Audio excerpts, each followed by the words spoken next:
Assalamualaikum warahmatullahi wabarakatuh. Waalaikumsalam warahmatullahi wabarakatuh. Alhamdulillahilladzi khalaqan nasa min dzakarin wa unsa wa ja'alnakum syu'uban wa qabaila lita'arafu. Asyhadu an la ilaha illallah wa asyhadu anna Muhammadan abduhu wa rasuluh. La nabiyya ba'da amma ba'du. Ya Sayyidi ya Rasulullah, ya Sayyidi ya Habiballah, ya Sayyidi ya Rasulullah, ya Sayyidi ya Habiballah, ya Muhammad. Dewan Guru yang kami hormati, hadirin sebangsa dan setanah air yang kami banggakan. Profesor Dr. Argon, Guru Besar McGill University of Canada, mengatakan Indonesia memiliki keberagaman dan kebinekaan yang tinggi. Namun demikian, belum pernah muncul ketegangan yang memijak sehingga keharmonisan tetap terjaga. Ungkapan kekaguman ini kurang lebih 25 tahun yang lalu, yang seharusnya ini menjadi motivasi kita untuk tetap mempertahankan keutuhan. Bila kita tak sadar, bukan hal yang mustahil, multi budaya akan terkaya, kemajemukan akan berubah menjadi kezaliman. Beracun ukhuwah tinggal kenangan, rasisme pun muncul ke permukaan. Oknum agama menawarkan kemurtadan sehingga runtuhlah persatuan, hancurlah kesatuan. Betul hadirin? Karena itu, pada kesempatan yang penuh ukhuwah ini, perkenankanlah kami memaparkan syarahan Al-Quran yang berjudul Merawat Keberagaman dalam Membangun NKRI yang Harmonis. Sebagai rujukan firman Allah dalam Al-Quran Surah Al-Anfal ayat 46 sebagai berikut. A'udzu billahi minasyaitonir rajim.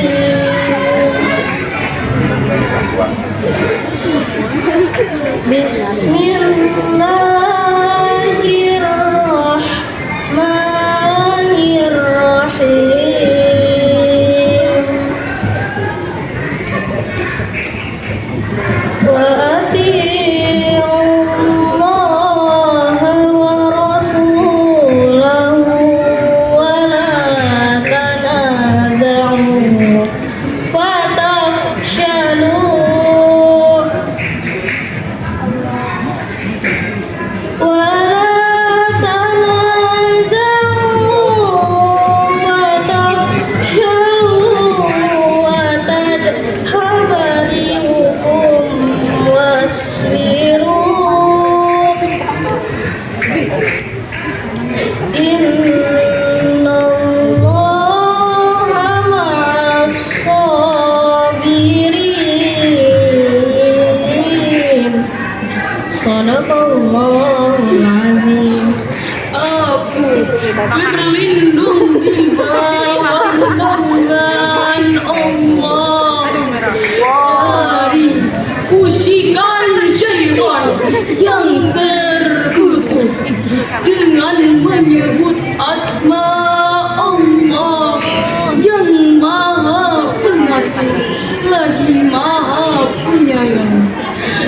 taatilah Allah dan Rasulnya, dan janganlah kamu berselisih yang menyebabkan kamu menjadi gentar dan kekuatanmu hilang.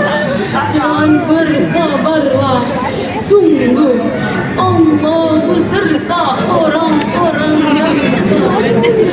Maha benar Allah dengan segala firman-Nya, dan Dialah yang Maha Hadirin, cinta Al-Quran yang dirahmati oleh Allah. Syekh Ibnul Jauzi dalam kitab tafsir Zadul Baisir menjelaskan tentang tata habari hukum dengan makna tata qata'u tauladukum, hilangnya kekuasaanmu atau hancurnya negaramu.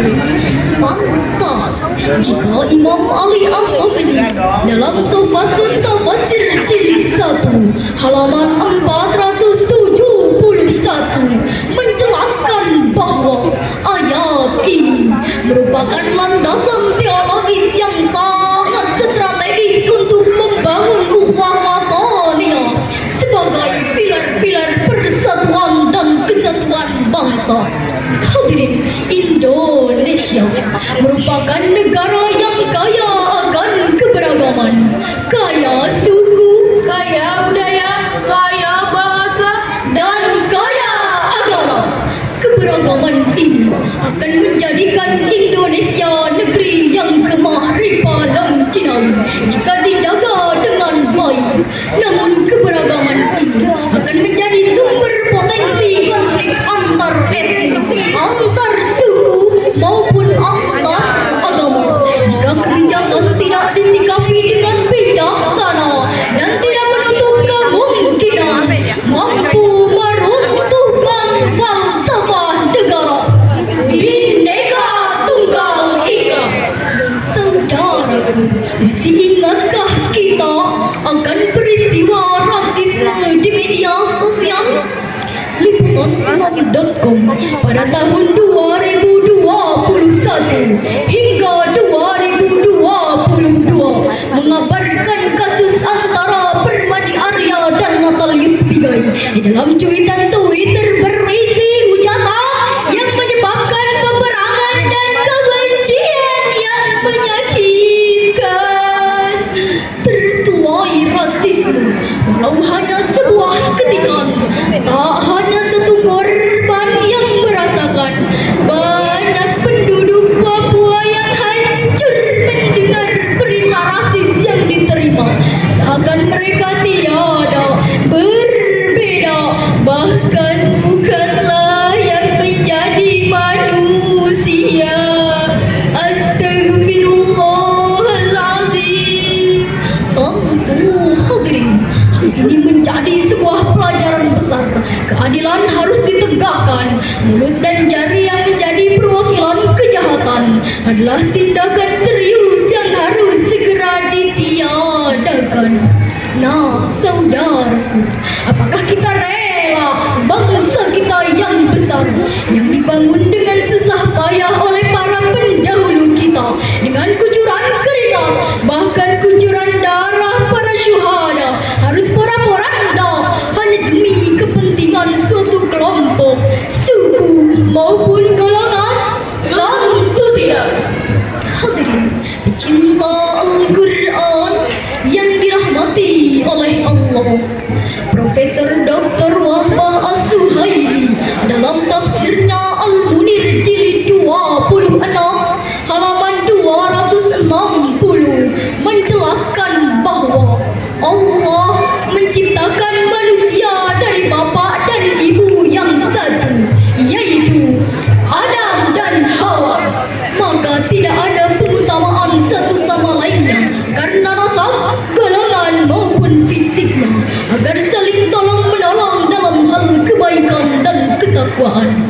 Rasulullah Sallallahu Alaihi Wasallam bersabda yang diriwayatkan oleh Imam Bukhari Muslim, "Laisa minna man da'a ila asabiyyah, wa laisa minna man qatala ala asabiyyah, wa laisa Man lata ala asabiyah, bukan golongan kita orang yang membangga-banggakan kesukuan, dan bukan golongan kita orang yang sedang berperang karena kesukuan, dan bukan golongan kita orang yang mati karena mempertahankan kesukuan.